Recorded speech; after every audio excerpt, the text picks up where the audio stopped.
सो welcome back once again. हम बात कर रहे थे बैलेंस शीट की। बैलेंस शीट पे हमने डिस्कशन कर लिया था। अब बैलेंस शीट के जो आइटम्स हैं उसमें हमें डिस्कशन करनी थी कि इक्विटी एंड लायबिलिटीज में क्या क्या आता है। तो आप ये देख लीजिएगा कि जिन्होंने कंपनी अकाउंट पढ़ लिया है उनके लिए काफी ज्यादा कन्वीनियंट होगा, क्योंकि जितने भी टेक्निकल वर्ड्स हैं, authorised, issued, subscribe, fully paid, not fully paid, unpaid, called up, ठीक है, ये सारे कंटेंट रेलेवेंट है। तो आप इसके सीक्वेंस को खुद पढ़ेंगे। तो explanation of equity and liabilities आपके पेज नंबर 1.6 पे है। उसके अंदर शेयर होल्डर्स फंड है। शेयर होल्डर्स फंड के अंदर शेयर कैपिटल का जिक्र किया गया है, वो आप खुद पढ़ेंगे। साथ ही साथ उसका जो प्रेजेंटेशन है, ये प्रेजेंटेशन ऑलरेडी हमने कवर कर लिया है कंपनी अकाउंट्स में, उसको यहाँ पे दोबारा रिप्रेजेंट किया गया है। ये आप खुद से देखेंगे फॉर स्पेसिफिकली जो ऑनलाइन स्टूडेंट्स में बच्चे अभी ये क्लास कवर कर रहे हैं, ठीक है। उसके बाद आपका सब्सक्राइब कैपिटल है, ये जानना है, subscribe and fully paid up. उसके बाद subscribe but not fully paid up capital है। उसके बाद कॉल्ड अप का एक टर्म जिक्र किया गया है, पेड अप का टर्म यूज किया गया है। ये सब आप खुद से पढ़ेंगे। बाकी जो आपका पेज नंबर 1.9 पे रिजर्व एंड सरप्लस है, ठीक है, आप उसको देखेंगे। रिजर्व एंड सरप्लस में सबसे पहला टर्म आप देखोगे कैपिटल रिजर्व, ठीक है। आपको ऑलरेडी पता है कैपिटल रिजर्व कैपिटल प्रॉफिट से बनाया जाता है, और कैपिटल प्रॉफिट के आपके सामने तीन चीजें आपको ऑलरेडी पता है। कैपिटल प्रॉफिट आमतौर पे नॉन कन्वेंशनल या फिर एक जो वर्ड होता है रेकरिंग नहीं, नॉन रेकरिंग एक्टिविटीज, ठीक है, मतलब जो ड्यू कोर्स ऑफ बिजनेस का हिस्सा नहीं है, उससे जो आप डे टू डे एक्टिविटी का जो हिस्सा नहीं, उससे जो प्रॉफिट आपको जनरेट होती है वो आपके कैपिटल प्रॉफिट में काउंट की जाती है। इससे ऐसे कोई बेचे तो फायदा हुआ, या फिर यहाँ पे कहता है कि कोई रनिंग बिजनेस खरीदा तो उसमें मुझे फायदा हुआ, या फिर यहाँ पे फॉरफिटेड शेयर को जो हमने रीइशू किया और रीइशू करने में जो हमें फायदे हुए हैं वो सब इसमें काउंट किए जाएंगे, ठीक है। उसके बाद कैपिटल रिडम्पशन रिजर्व है, सिक्योरिटी प्रीमियम रिजर्व है, डिबेंचर रिडम्पशन रिजर्व है, ये सब हमने डिस्कशन कर रखा है। एक है आपका रिवैल्यूएशन रिजर्व, सिंपल चीज है, अगर आप अपने एसेट्स एंड लायबिलिटीज को रीवैल्यू करते हो और अगर आपको कुछ पॉजिटिव डेटा मिलता है तो उसको आप अपने इस रिजर्व में लेके आ जाते हो। शेयर ऑप्शन आउटस्टैंडिंग अकाउंट, जैसे एग्जांपल के तौर पे एम्प्लॉय स्टॉक ऑप्शन में अगर आपने अपने एम्प्लॉयज को शेयर्स डिस्काउंट पे दिए हैं, स्टॉक का शेयर 60 पे दिया है, तो जो 40 वाला जो बेनिफिट है वो आप अपने इसी रिजर्व में लेके आ जाते हो। अदर रिजर्व है, सरप्लस है, इनका जिक्र आपके सामने किया गया है। ऐसे रिजर्व जिसको आपने इन्वेस्ट कर दिया है, कहीं पे लगा दिया है, निवेश कर दिया है, उसको आप क्या मानेंगे? फंड मानेंगे, ठीक है। साथ ही साथ आपको ऑलरेडी बताया गया है कि प्रॉफिट एंड लॉस अकाउंट का जो डेबिट बैलेंस है वो नेगेटिव होता है, और उसको नेगेटिव के तौर पे ही आप दिखाएंगे एडजस्ट करके। अगर नेगेटिव अमाउंट आता है तो पॉजिटिव आता है तो आप पॉजिटिव दिखाएंगे। इससे जस्ट जुड़े आपका एग्जाम्पल नंबर 1 है। उस एग्जाम्पल के तहत आप देख रहे होंगे कि ओपनिंग डेबिट बैलेंस 5 लाख दिखा रहा है, मतलब opening debit balance negative balance है। तो जो आपका प्रीवियस ईयर होगा उस प्रीवियस ईयर में आप 5 लाख को ब्रैकेट में करोगे, क्योंकि ब्रैकेट सिंबलाइज करता है नेगेटिव बैलेंस को, ठीक है। उसके बाद कहता है कि 8 लाख रुपया आपके उस साल का फायदा है, मतलब 2019 का।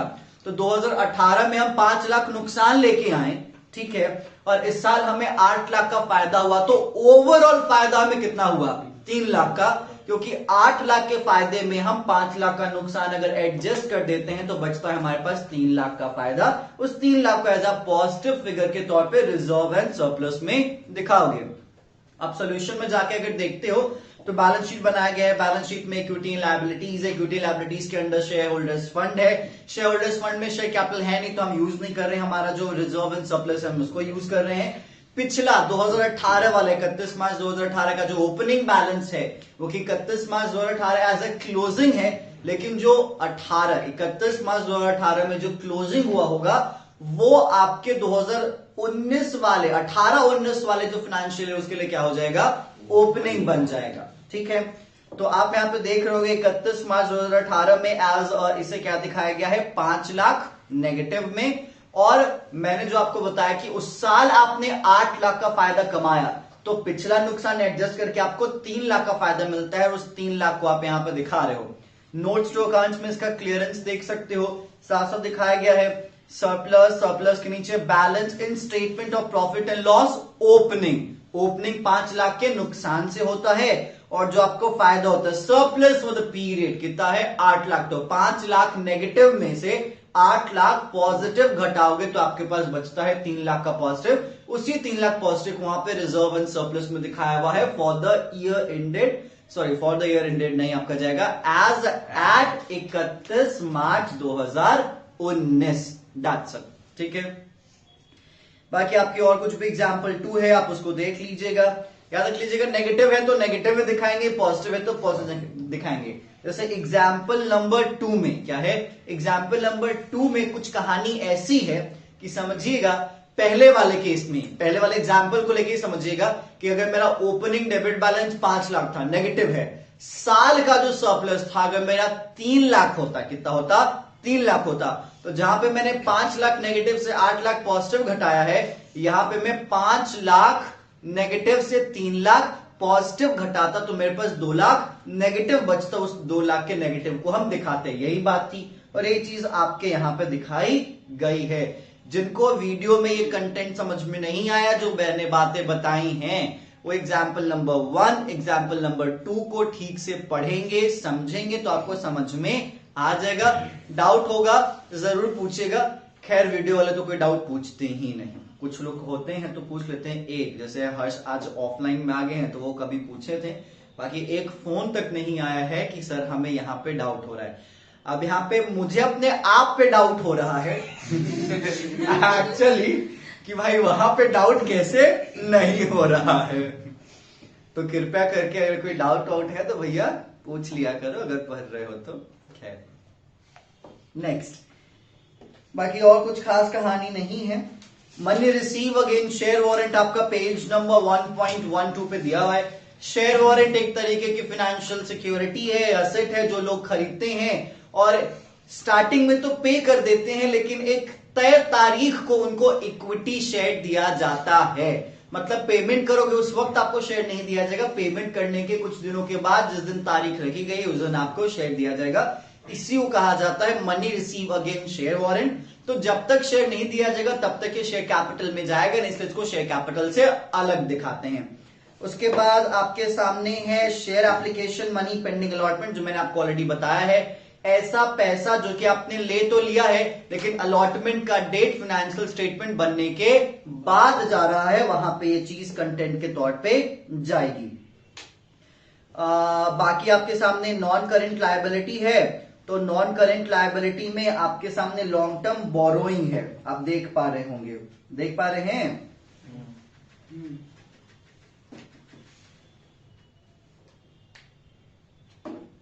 चलिए, तो नॉन करेंट लायबिलिटी में आपके सामने क्या क्या दिखता है, लॉन्ग टर्म बोरोइंग। अब लॉन्ग टर्म बोरोइंग में क्या क्या है देख लीजिए। डिबेंचर, जो कि हमने पहले ही आपको बताया था कि लॉन्ग टर्म बोरोइंग में हमारे लिए बेस्ट एग्जांपल डिबेंचर, क्योंकि हम डिबेंचर करके जस्ट अभी आए हैं, ठीक है। उसके बाद long term loan, long term loan में बैंक से लिया गया लोन या फिर कोई अदर पार्टी से अगर हम प्राइवेटली लोन लेते हैं वो हो जाता है हमारे लॉन्ग टर्म लायबिलिटी का हिस्सा। फिर उसके बाद है पब्लिक डिपॉजिट, हमने ऑलरेडी फाइनेंशियल मैनेजमेंट या मार्केट वाले चैप्टर में पढ़ा है पब्लिक डिपॉजिट, जो जनता आपके पास पैसे जमा करवाती है, ठीक है। जैसे एग्जाम्पल के तौर पे अगर मैं कहूं तो जो लाइफ इंश्योरेंस कंपनीज होती हैं उनके पास जो प्रीमियम वाला पैसा होता है ना, वो पब्लिक डिपॉजिट होता है और वो उसे लॉन्ग टर्म लायबिलिटी में दिखाती हैं। समझिएगा इस बात को, समझे ना।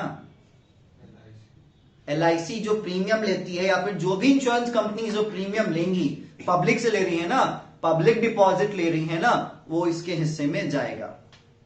Next, deferred tax liabilities, already आपको पहले इस पे जिक्र किया गया है कि अगर आपने ज्यादा पे किया तो ये बन जाएगा डेफर्ड टैक्स असेट, कम पे किया तो ये बन जाएगा deferred tax liabilities. That's it, ठीक है। इसकी अकाउंटिंग ट्रीटमेंट आपके सिलेबस का हिस्सा नहीं है। अदर लॉन्ग टर्म लायबिलिटी, बाकी और भी लॉन्ग टर्म लायबिलिटीज के बारे में हमें बताया गया है। जैसे यहां पे है, अगर आपने डिबेंचर को रिडीम करने के वक्त प्रीमियम पे करना है, प्रीमियम पे करना है, ये आपके लिए क्या है, अदर लॉन्ग टर्म लायबिलिटी है। देखा होगा ना जब हमने डिबेंचर पढ़ा था तो उसमें हमने डिबेंचर को प्रीमियम पे रिडीम किया था, तो नुकसान ही है ना हमारे लिए, लेकिन एज अ लायबिलिटी अभी तो हम पे नहीं किए हैं, बट हमारे लिए लायबिलिटी हमें पे करना बाकी है। एंट्रीज तो पहले ही कर चुके थे प्रीमियम की। हाँ तो एंट्रीज तो किए हैं, तो करेंगे ना, क्यों नहीं करेंगे, तभी तो हम दिखाएंगे ना इसमें। करेंगे, जब तक आप एंट्री नहीं करेंगे तब तक दिखाएंगे कैसे। हाँ वही वाली चीज। नेक्स्ट आपके सामने premium payable on redemption of preference shares. अगर प्रेफरेंस शेयर को रिडीम किया जाएगा 12 महीने के बाद of the date of balance sheet, मतलब जिस तारीख को बैलेंस शीट बन रही है उस तारीख के बैलेंस शीट बनने के 12 महीने के बाद, अगर आपको विद इन 12 महीने के बाद अगर उसको रिडीम करना है, प्रेफरेंस शेयर को रिडीम करना है, तो आपके सर पे लायबिलिटी है, ये मान लीजिएगा। और अगर आप प्रेफरेंस शेयर प्रीमियम पे रिडीम कर रहे हैं तो प्रीमियम वाला अमाउंट आपके लिए यहां पे लायबिलिटी दिखाया जाएगा। तो अगर आप डिबेंचर रिडीम करें प्रीमियम पे तो वो आपके लिए अदर लॉन्ग टर्म लायबिलिटी है, और अगर आप प्रेफरेंस शेयर प्रीमियम पे रिडीम कर रहे हैं तो आपके लॉन्ग टर्म लायबिलिटी है। बस यहां पे ध्यान दीजिएगा, अगर आप प्रेफरेंस शेयर रिडीम कर रहे हैं तो आप देखिए कब रिडीम कर रहे हैं, तो जब रिडीम कर रहे हैं उससे लास्ट ईयर वाली जो बैलेंस शीट, लास्ट ईयर मतलब उसके जो पहले वाली बैलेंस शीट, मान लेते हैं हमें 2021 में रिडीम करना है, ठीक है, तो 2020 चल रहा है, तो 2020 में उसको लायबिलिटी बना के दिखा देंगे और 21 में हम उसको पे ऑफ करके खत्म कर देंगे, ठीक है। तो इस तरीके से फंडा चलेगा इसका। बाकी लॉन्ग टर्म प्रोविजन, इसमें मुझे ज्यादा कुछ बताने की जरूरत नहीं, क्योंकि प्रोविजन आपने क्लास 11th में ऑलरेडी पढ़ा है। यहाँ पे कहता है ऐसे सारे provision for which is related for which The related claims are expected to be settled beyond 12 month। 12 महीने के बाद बैलेंस शीट के बनने से उसको क्या बनाया जाएगा, लॉन्ग टर्म प्रोविजन। मतलब उस प्रोविजन का इस्तेमाल कब किया जाएगा, 12 महीने के बाद। जब भी आप बैलेंस शीट बना रहे हो उसके 12, जैसे प्रीमियम था प्रेफरेंस के रिडम्पशन पे 12 महीने के बाद जब आप बैलेंस शीट बना रहे हो तभी तो लॉन्ग टर्म में जाएगा ना, क्योंकि विद इन 12 महीना हो गया तो क्या हो गया, शॉर्ट टर्म हो गया। लेकिन 12 महीने के बाद पे करना है तो क्या हो गया, लॉन्ग टर्म हो गया।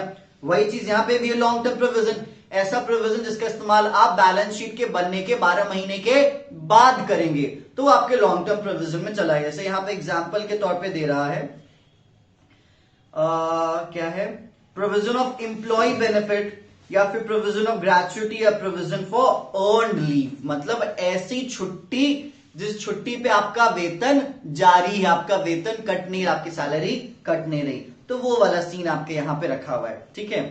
बाकी आपको करंट लायबिलिटी का एक टर्म यूज करवाया गया है। करंट लायबिलिटी ऑलरेडी आपको पता है, जिसको पे ऑफ विद इन 12 मंथ आपको करना होगा बैलेंस शीट के बनने से, या सेटल डाउन करना पड़ेगा, ठीक है।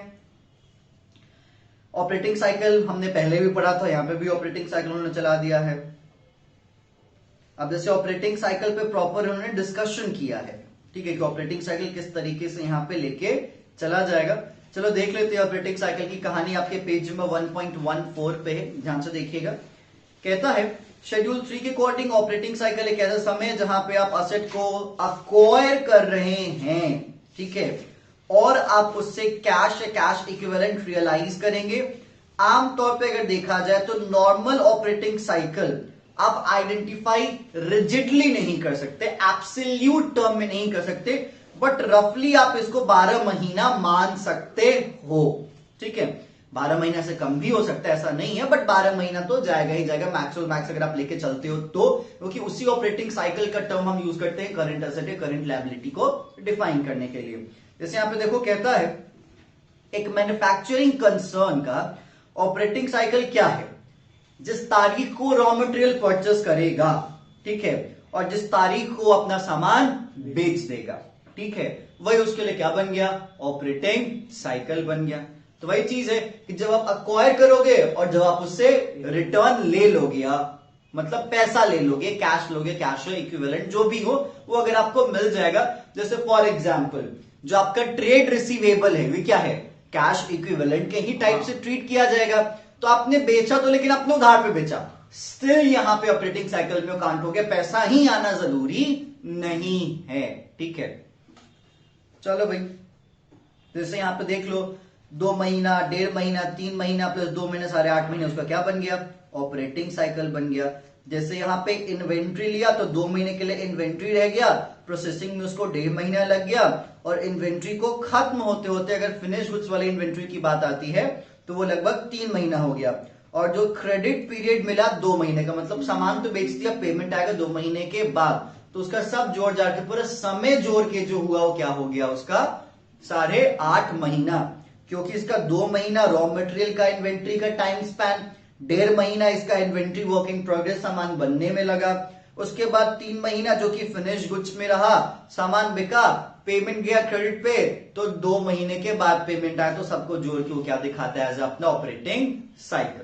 ठीक है, इसमें ज्यादा घुस के मत पड़ेगा क्योंकि इससे ज्यादा कंटेंट इस्तेमाल नहीं होगा, बट हाँ मेरी रिक्वेस्ट है कि आप थियरी पढ़िएगा जरूर, ठीक है, क्योंकि वो जो 20 नंबर वाला जो गेम है ना वो कहीं से मिस ना हो। ठीक है, तो वही बात आती है कि वो एक इंग्लिश में है ना, लेट नॉट अनटर्न एनिंग स्टोन, मतलब कोई भी मील का पत्थर छूट ना जाए, कोई भी बारीकी रह ना जाए। अगर हमारी एक एक्सपेक्टेशन है कि अगर हम अच्छा मार्क्स एक्वायर करें तो, क्योंकि पूछा जाएगा इसी किताब में से, अब वो तो कह देंगे किताब में तो था ना, सिलेबस में तो था ना, हम तो पूछ लिए ना, बट ये वाली चीज है सर।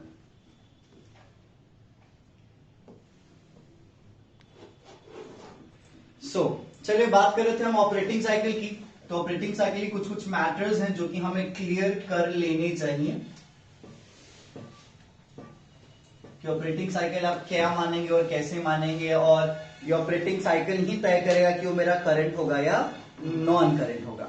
ठीक है, ये तो पता है कि ऑपरेटिंग साइकिल का मतलब क्या, जब से हमने शुरुआत की और जिस दिन मुझे पेमेंट मिलेगा, महीनों में ये चीज लेके चला जाता है। ठीक है, देखो भाई सबसे बड़ा गेम है कि हम यहां पे 12 महीने को एज अ रेफरेंस लाइन लेके चलेंगे कि रेफरेंस लाइन मेरा कितना है 12 महीना। ठीक है, अब देखा जाता है मेरा ऑपरेटिंग साइकिल क्या है, मेरा ऑपरेटिंग साइकिल, और उसके बाद यहां पे कह रहा है कि expected period of payment of trade payable, मतलब पेमेंट आने का डेट क्या था मेरा। ठीक है, तो आप यहां पे एज अ पेमेंट टाइम भी लिख सकते हो। क्लियर, अगर आपका ऑपरेटिंग साइकिल 8 महीने का है, ठीक है, और जो पेमेंट पीरियड मेरा गया वो 12 महीने का है, तो ये मेरे लिए करंट लायबिलिटी है। क्लियर, तो बात यहां पे सिंपल सी हुई कि अगर आपका ऑपरेटिंग साइकिल का टाइम कम है, अगर आपका ऑपरेटिंग साइकिल का टाइम कम है तो आपको एक्स्ट्रा वक्त दिया जाएगा, मतलब 12 महीना एक रेफरेंस लाइन है, उस 12 महीने के अंदर ही अगर पूरा काम हो गया तो वो चीज आपके लिए एज अ करंट लायबिलिटी के तौर पे दिखाई जा सकती है। ठीक है, सेट ऑफ कर दोगे, सेटल कर दोगे तो खैर तो करंट लायबिलिटी रहेगी ही नहीं, लेकिन अगर पेमेंट नहीं मिलता है स्टिल वो आपके लिए करंट लायबिलिटी है। क्लियर क्या, दूसरा आपने 12 माना ही और 12 में मिला ही, तो ये भी आपके लिए क्या माना जाएगा, करंट लायबिलिटी ही माना जाएगा, इसमें कोई दिक्कत नहीं। ठीक है, अब तीसरी चीज है कि आपने माना 12, आपने क्या माना 12, लेकिन यहां पे जो एक्सपेक्टेड पेमेंट टाइम है वो है 15। क्या है 15, तो ये क्या हो गया, ज्यादा हो गया वक्त से, जो वक्त हमने माना था उससे ज्यादा हो गया, तो ये क्या चला जाएगा नॉन करंट लायबिलिटी में। ठीक है, अब हमने माना था 15, हमने माना क्या था 15 और हमें पेमेंट मिल गया 15 में, तो ये भी क्या है करंट ही है, याद रख लीजिएगा, क्योंकि इसको मैंने जानबूझ के रिपीट किया क्योंकि आपको ये लगेगा कि 12 से 12 पे ही चलेगा, नहीं, जो ऑपरेटिंग साइकिल आपने माना, यहां पे आपने अपना ऑपरेटिंग साइकिल 12 माना था, यहां पे आपने अपना 15 मान लिया, बट जो एक्सपेक्टेड पेमेंट है वो 15 में ही है, तो स्टिल ये क्या माना जाएगा करंट। तो गेम किसका है, 12 महीने का नहीं है, गेम है ऑपरेटिंग साइकिल का कि आप क्या मानते हो। इसके बेसिस पे एक और लेके चल लो, आपने माना था 15, क्या माना था 15, लेकिन आपको मिल गया 13 में, एक्सपेक्टेड जो डेट हो क्या था 13। ठीक है, तो ये आपके लिए क्या होगा, ये भी आपके लिए करंट लायबिलिटी ही होगा, मतलब ऑपरेटिंग साइकिल पे मिल गया तो करंट, ऑपरेटिंग साइकिल के अंदर मिल गया तो करंट, और अगर मेरा ऑपरेटिंग साइकिल 12 महीने से कम है तो भी वो क्या माना जाएगा, करंट ही माना जाएगा। मतलब लगभग करंट के 3 केसेस आपके सामने ऑपरेटिंग साइकिल के बेसिस पे बनते हैं।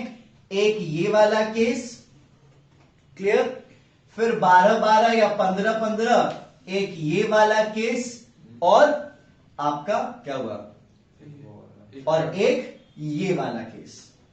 समझ में आया?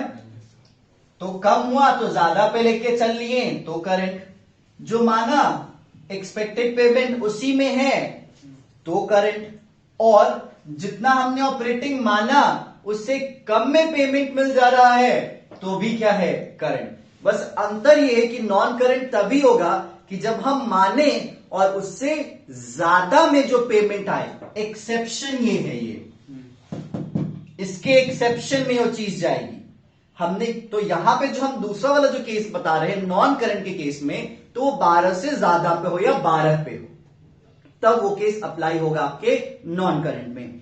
जैसे इलस्ट्रेशन 1 में आप देखेंगे, आपके पेज नंबर 1.15 पे होगा, आपको नजर आएगा एक तरफ ऑपरेटिंग साइकिल है ऊपर, और नीचे क्या है, expected period of payment of trade payable, मतलब कब तक मुझे पेमेंट मिल सकता है, मतलब मेरा ऑपरेटिंग साइकिल कब तक मैक्सिमम टू मैक्सिमम जा सकता है, एक एक्सपेक्टेशन है, ठीक है। तो आपका ऑपरेटिंग साइकिल 9 महीने का था, एक्सपेक्टेड पेमेंट 10 महीने का है, ठीक है। ये क्या होगा, करंट मान लिया जाएगा, ठीक है, क्योंकि दोनों 12 महीने के अंदर ही चल रहे हैं। नेक्स्ट है, आपका ऑपरेटिंग साइकिल 10 था, एक्सपेक्टेड पेमेंट 12 है, ये भी क्या माना जाएगा, करंट ही माना जाएगा। तीसरा है, आपका ऑपरेटिंग साइकिल कितना था, 10, ठीक है, कुछ भी मान सकते हो ऑपरेटिंग साइकिल मानने पे कोई फिक्र नहीं, लेकिन जो आपका एक्सपेक्टेड पेमेंट है, अगर यहां पे 12 हो जाता तो करंट हो जाता, लेकिन यहां पे 14 हो गया है तो क्या बन गया तीसरा वाला केस, नॉन करंट। ये बात समझ में आई होगी आपको, ठीक है। चौथा वाले केस में देखोगे, हमने ऑपरेटिंग कितना माना, 15, और एक्सपेक्टेड पेमेंट क्या हो गया, 12, तो ये मेरे लिए क्या बन गया, करंट बन, क्योंकि ऑपरेटिंग साइकिल से कम में, ये चीज है। पांचवें वाले केस में देखना कि आपका ऑपरेटिंग साइकिल कितना है, 15, और आपको एक्सपेक्टेड पीरियड ऑफ पेमेंट कितना मिल रहा है, 13, ये भी क्या है आपके लिए, करंट ही है।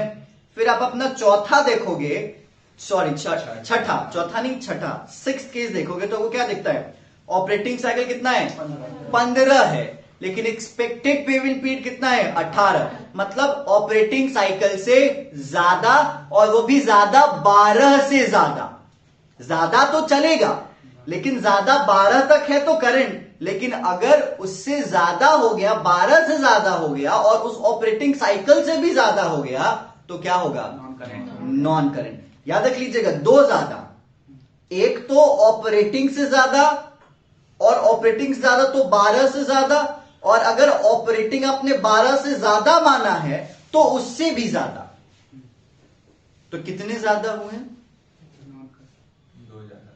2 ज्यादा। इस ज्यादा में मत फंसिएगा आप लोग, ठीक है, क्योंकि हमारी बेसिक डिस्कशन पहले हो चुकी है। पहली चीज, आप जो ऑपरेटिंग साइकिल माने, क्लियर कट, आप जो ऑपरेटिंग साइकिल माने उससे ज्यादा, लेकिन अगर वो ज्यादा 12 तक है तो वो करंट, ठीक है। जैसे आपने 8 माना ऑपरेटिंग, 4 महीना ज्यादा लेके चले तो हम उसको 12, तो ये है करंट लायबिलिटी, क्लियर क्या। हम माने 12 और वो बन गया 14, तो ये क्या है, नॉन करंट है। हमने माना 15, मिला 12 कम में तो करंट, लेकिन हमने माना 15 और मिला 16 में, तो ये क्या हो गया, नॉन करंट। सिंपल। लास्ट वाला केस, 7th वाला, ठीक है, हमने माना ऑपरेटिंग साइकिल कितना, 16, लेकिन एक्सपेक्टेड पेमेंट कितने में हो गया, 15, ये भी क्या ठहरा, करंट। तो आपके लिए रेफरेंस लाइन 12 महीने होगा। आपके लिए एक दूसरा रेफरेंस लाइन अगर लेके चलो तो ऑपरेटिंग साइकिल और पेमेंट टाइम, ये आपके चीजों के लिए डिसाइसिव रोल निभाएगा। इलस्ट्रेशन 1 ध्यान से पढ़िएगा, काफी ध्यान से, नहीं समझ में आए एक बार दो बार, उसके बाद आप पूछ भी सकते हैं। शॉर्ट टर्म बोरोइंग्स मुझे नहीं लगता बताने की जरूरत है। शॉर्ट टर्म बोरोइंग्स जैसे अगर आपने कोई लोन लिया है और ऑन डिमांड आपको पेमेंट करना है, मतलब हम आपको पैसा दे देते हैं, जब मांगे आपको तब देना पड़ेगा, तो ये आपके शॉर्ट टर्म बोरोइंग्स में आते हैं। पता चला कि अगले ही दिन मांग लिए भाई, 12 महीने के अंदर है ना। ठीक है। अगर आपने अदर पार्टी से लोन लिया है वो 12 महीने के अंदर वाला, ठीक है। या फिर अगर डिपॉजिट्स आपने लिया है, ठीक है, वो चीज है। या फिर और भी अदर ऐसा कोई लोन या एडवांस जो कि आपने लिया है बैलेंस शीट के बनने के 12 महीने के रेफरेंस में। तो बैंक हमारा डिमांड डिपॉजिट बीसी में शो करती है। हाँ, क्यों नहीं शो करती है? शॉर्ट टर्म में। हाँ। नेक्स्ट, ट्रेड पेबल मुझे नहीं लगता आपको बताने की जरूरत है, ठीक है। देख लो, payable shall be classified as a trade payable अगर वो है in respect of the amount due on account of goods purchased or services received in the normal course of business। अब इसमें ट्रेड पेबल में सन्ड्री क्रेडिटर और bill payable दोनों जुड़ा हुआ है, इस बात को याद रख लीजिएगा।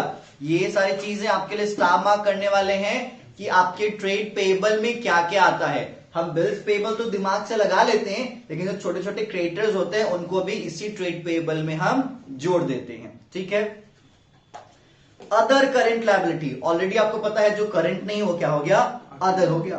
एग्जाम्पल के तौर पे यहां पे आप देखोगे current मैच्योरिटीज of long term loan या डेब्ट, मतलब ऐसे लॉन्ग टर्म लोन या डेब्ट जिसकी मैच्योरिटी का टाइम फेज आप अभी के रेफरेंस, मतलब बहुत बार हिस्सों में लोन लिया जाता है, ठीक है।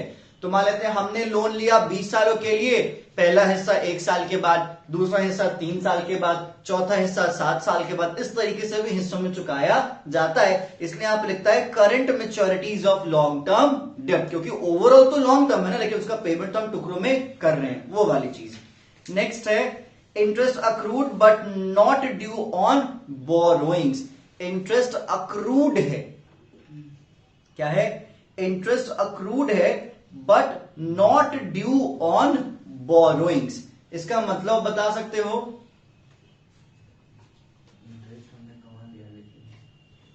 इंटरेस्ट है, ध्यान समझिएगा, interest accrued but not due on borrowing, और ये आपके अदर करंट लायबिलिटी में काउंट किया गया है। अच्छा, मतलब ये लैंडिंग्स पे नहीं है, जो हम बोरो किए हैं उस पे है।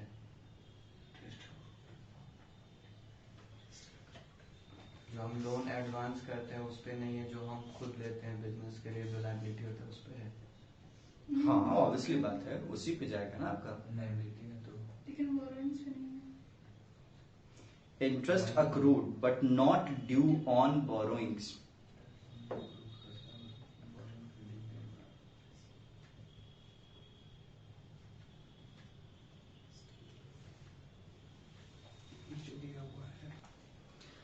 सो बैक टू द टॉपिक, यहां पे बात हो रही थी किस चीज की?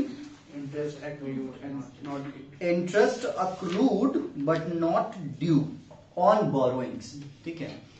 आप सभी ने पूरी जहमत उठा ली इस चीज को समझाने के लिए, ठीक है। मेरी कोशिश है कि मे बी आप सब समझ जाए जो नहीं समझे होंगे, ठीक है। देखो लाइन क्या है, interest accrued but not due on borrowings, ठीक है। हमें सिखाया गया है इतने छोटे से, जब हम क्लास 11th में आते, कॉमर्स पढ़े थे, कॉमर्स हमारे लिए इतना ही छोटा बचपन का स्कूल था, हमारा दिमाग है कि हम सीख लेते हैं अक्रूड टर्म हमेशा इनकम के साथ यूज किया जाता है, ठीक है। लेकिन आपको ये थोड़ी बताएगा कि आपकी इनकम या उनकी इनकम, ये कभी नहीं बताया गया। ये आपने पर्सपेक्टिव लगा लिया कि अक्रूड मेरी इनकम हो गई। अक्रूड वर्ड है जो कि इनकम के साथ इस्तेमाल किया जाता है, वो आपकी इनकम हो मेरी इनकम हो, इससे कोई फर्क नहीं पड़ता। और किसी भी किताब में नहीं लिखा हुआ है कि अक्रूड अपनी इनकम के साथ लगा, उसकी इनकम के साथ मत लगा। नहीं, बट जो सैलरी के केस में आता था तो हम लोग तो वो इफेक्ट हम अपने दिमाग में अज्यूम कर लेते थे दिखाने के लिए। वर्कर की इनकम। ये हम कर लेते थे दिखाने के लिए। ऐसे रेंट पे हमने कोई प्रॉपर्टी चढ़ाया, उसका रेंट नहीं मिला तो हमने उसको रेंट अक्रूड मान लिया। लेकिन जब आप देखोगे रिप्रेजेंटेटिव पर्सनल अकाउंट में तो हमें बताया जाता है कि अक्रूड इनकम के साथ लगता है दैट्स इट, वो मेरी इनकम हो किसी की इनकम हो कोई फर्क नहीं पड़ता। फॉर एग्जाम्पल बोरोइंग टर्म है, हमने उधार लिया, सीधी बात हमने उधार लिया, तो वो उधार मेरी लायबिलिटी है कि नहीं है? अब उस उधार पे जो इंटरेस्ट मुझे पे करना है वो भी मेरे लायबिलिटी है कि नहीं है? अब वो इंटरेस्ट मेरे लिए खर्च होगा तो किसी और के लिए क्या है? इनकम है, ठीक है। तो अगर मान लेते हैं मैंने आपसे उधार लिया, कोई दिक्कत नहीं, जिसका इंटरेस्ट, जिसका ब्याज मुझे चुकाना है, क्या करना है? मुझे आपको चुकाना है। लेकिन जो चुकाने की तारीख है वो फाइनेंशियल स्टेटमेंट के बनने के बाद आ रही है। इस बात को समझे कि एक तो इंटरेस्ट जो मुझे चुकाना है आपसे लिए गए इंटरेस्ट पे और आपसे लिए गए लोन पे, और उस इंटरेस्ट का जो ड्यू डेट है वो फाइनेंशियल स्टेटमेंट के बनने के बाद का है, ठीक है। तो आप बताइए मेरे लिए वो इंटरेस्ट ड्यू हुई कि नहीं हुई? आपके लिए अक्रूड हुई कि नहीं हुई?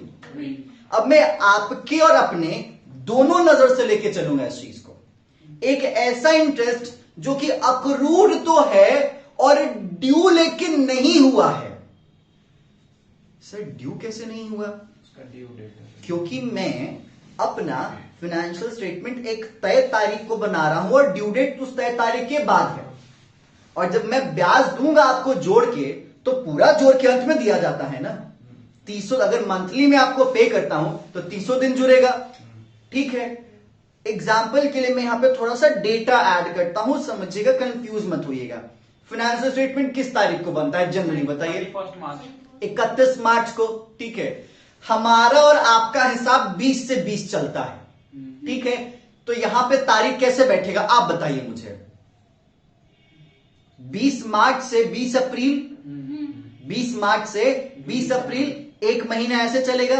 अब आप बताइए मैं बना रहा हूं 31 मार्च को, आप सिंपल सा समझिएगा, मैं बना रहा हूं 31 मार्च को, मेरा और आपका 20 से 20 का डेट चलता है।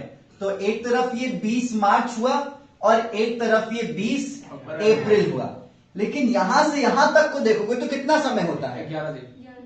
11 दिन। और यहां से यहां देखोगे कितना समय बनता है? 20 दिन। 20 और 11 कितना हुआ? 31।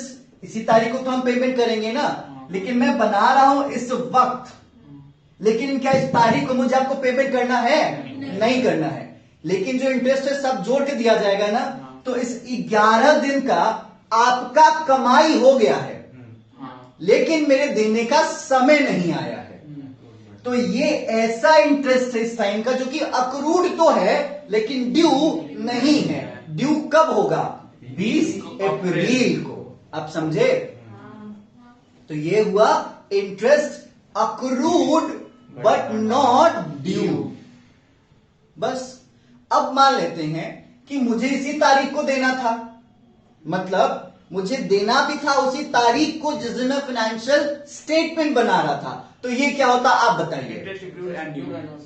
Interest accrued and due on borrowings. आगे का है accrued but not due on borrowings. ये एक छोटी सी कहानी है, समझे सर? आप ना बोल सकते हैं अगर आप नहीं समझे तो। सर इसमें उसका दिखाने की जरूरत क्या है? क्यों? लिखने की। देखो आप जब चलते हो तो पूरा सिस्टम लेके चलते हो ना, क्योंकि एक्चुअली इतने दिन की तो लायबिलिटी आप पे है ना। जब किसी की कमाई होनी है जो आपको देना है आगे, तो इतने दिन की ये कहानी यहाँ पे दिखाओगे ना, क्योंकि ये पूरा सिस्टम यहाँ से लेके यहाँ पे तब तो शुरुआत करोगे ना। बंद हो जाएगा। जैसे लिख दिए कि सर जो इंटरेस्ट ड्यू जो नहीं ड्यू है वो हमारा अमाउंट है वो बस लिख दिए। अप्रूव तो उसका हो जाने ना। हाँ ठीक है, कोई दिक्कत नहीं, कोई दिक्कत नहीं इसमें। बट फिर ड्यू डेट आया ही नहीं तो फिर उसको तुम ड्यू दिखाओगे भी कैसे? बट जैसे अगर आप यहाँ पे 20 तारीख को पेमेंट करोगे तो यहाँ पे भी आके बताओगे ना कि इतने दिन का है ये, तो आप यहां से 11 जोड़ के यहाँ पे लेके आए, 20 जोड़ के यहाँ पे दे दोगे। ये भी एक बात है, यहां से 30 जोड़ो 31 जोड़ो पूरा, या 11 जोड़ के यहां पे लेके आओ, बस 20 जोड़ के यहां पे दो। बाकी जो आप कर रहे हो वो भी तरीका सही है, वो भी तरीका कोई गलत नहीं है। क्लियर?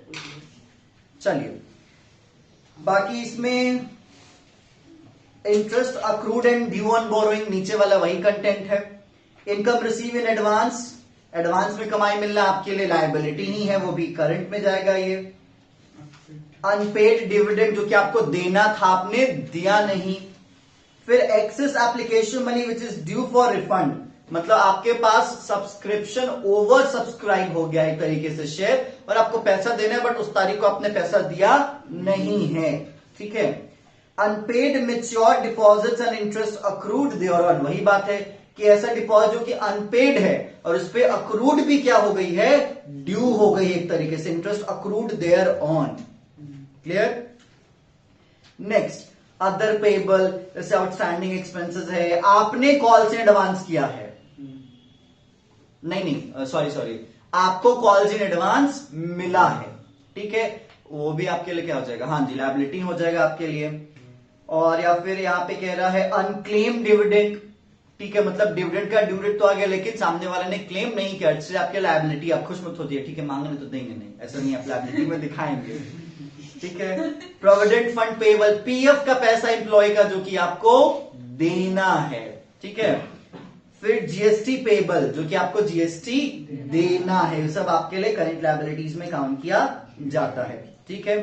बाकी आपके सामने शॉर्ट टर्म प्रोविजन, ये हमने ऑलरेडी सब देख लिया है, प्रोविजन फॉर डाउटफुल डेप्ट हो जाता है, अदर प्रोविजन से टैक्स के लिए प्रोविजन हो जाता है, या फिर एम्प्लॉयमेंट बेनिफिट्स के लिए प्रोविजन है, जैसे कोई एम्प्लॉय मेरा है 12 महीने के बाद रिटायर होने वाला है तो उसको पैसा देना होगा, रिटायरमेंट का पैसा, तो सब आपके प्रोविजन में काम किया जाता है, सब शॉर्ट टर्म प्रोविजन होते हैं।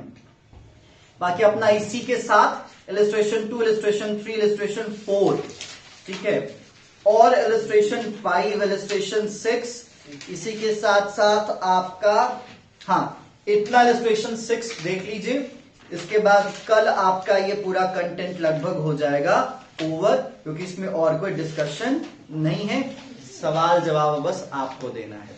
क्लियर? तो आपका कल हो जाएगा ओवर। जो हमने टारगेट रखा था कि लगभग 2 सेशंस जाएंगे इस चैप्टर पे, तो 2 सेशन के टारगेट पे हम अभी चल रहे हैं। क्लियर?